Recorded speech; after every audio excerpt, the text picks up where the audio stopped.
এখানে হৈছে টিনগৰ কথা মন কৰিবলগীয়া যে আমাৰ তাত হ'লে মানে গছবিলাক টাউনত থাকে হস্পিটেলত আহিলে ফ্ৰী চাহ খাব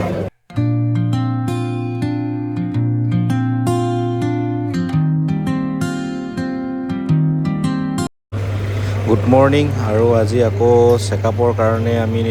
এপ'ল' হস্পিটেলৰ হেল্থ কেৰিয়াৰ বুলি এটা মানে ডিপাৰ্টমেণ্ট আছে তো ওচৰতে আছে হস্পিটেলখন তালৈ আহিছোঁ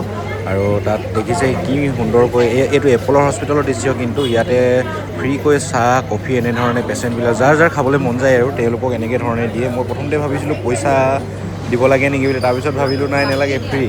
তো এনেকৈ ধৰণে সুন্দৰকৈ হস্পিটেলিটি এইবিলাক ধুনীয়া খুব সুন্দৰ আৰু দেখিছে পৰিষ্কাৰ পৰিচ্ছন্নতা থাকিবই বাৰু ওচৰতে আছে হেল্থ চেকআপ এতিয়া আমি ৱেইট কৰিছোঁ এইটো ৱেইটিং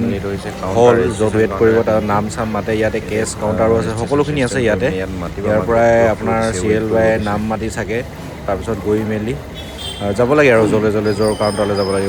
ওপৰত আছে আমি ফাৰ্ষ্ট ফ্ল'ৰত সেইখন দেখিছে যে সেইখনতে আছে এপ'ল' হস্পিটেলখন সেই তাত আছে তাৰ ওচৰতে আৰু দেখিছে এইটো হৈছে health checkup department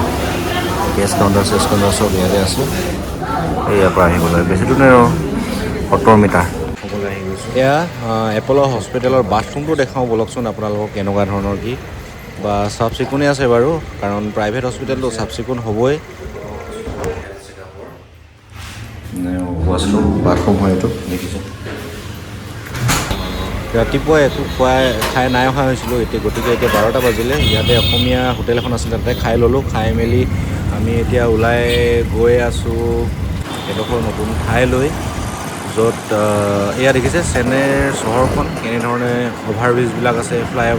overbridge flyover একে আৰু টিনগৰ আমি এতিয়া আহিছোঁ ৰংগানাথম বস্তুবিলাক পাই মাৰ্কেট বুলি কয় তাতে সকলো ধৰণৰ বস্তু পায় বুলি কয় কেনেকুৱা ইয়াত চশমা পাব আহিলোঁ ইয়ালৈ চশমাটো সুধি চাওঁ ৰ'ব চশমাখিনি চশমা আছে টিনগৰ মাৰ্কেট ৰংগানাথম ষ্ট্ৰীট বুলি কয় তো সোমাই চাওঁ ভিতৰত 800 টকা লিখা আছে এইবিলাক চশমাবিলাক দেখিছে এইবিলাক চশমা এখানে হৈছে টিনগৰ মাৰ্কেট ৰংগানাথম ডাঙৰ হেৰি দেখিছে আৰু এইখনত সোমাইছিলোঁ আমি ফিক্স প্ৰাইচ চশমাবিলাক বেগ চেগ আছে এইফালে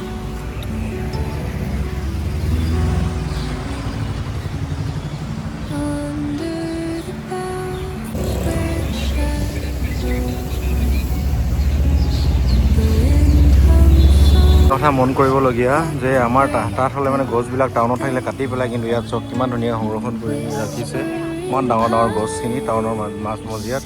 আৰু পৰিৱেশটো সুন্দৰ কৰি ৰাখিছে ঠাণ্ডা ইয়াতে ডাঙৰ মাৰ্কেটবিলাক আছে এইখন দেখিছে আপোনালোকে এইকেইটা হেলমেটকেইটা দেখিছে মানে য'ত ত'ত বাইকবিলাক পাৰ্কিং কৰি থাকিলে মানে সুধাসুধি নাই আৰু ডাইৰেক্ট উঠাই লয় আৰু গাড়ীখন লৈ দেখিছে নাই ন' পাৰ্কিঙত যদি ৰখায় তেতিয়া মানে ডাইৰেক্ট গাড়ীখনে উঠাই লৈ যায় আৰু সুধাসুধি কোনো ছিষ্টেমে নাই লৈ গ'ল থানাতহে পাবগৈ আৰু গাড়ী হওক বাইক হওক চাইনবোৰ্ড যদি থয় চাইনবোৰ্ডো এনেধৰণে উঠাই মেলি লৈ যায় দেখিছে এখন চাইনবোৰ্ডৰ গাড়ী য'ত ত'ত চাইনবোৰ্ডো লগাব নোৱাৰে দেখিছে টাউনৰ মাজত কিমান ডাঙৰ গছ আছে এইবিলাক আৰু পৰিৱেশটো ইমান ধুনীয়া কৰি থৈছে আমাৰ তাত হোৱা হ'লহেঁতেন এই দৰকাৰ নাই বুলি আঁতৰাই দিলেহেঁতেন গছজোপা দেখিছে ইমান ধুনীয়া পৰিৱেশৰ সৃষ্টি কৰিছে ঠাণ্ডা কৰি আছে জেগাটো চাৰিওফালে গছ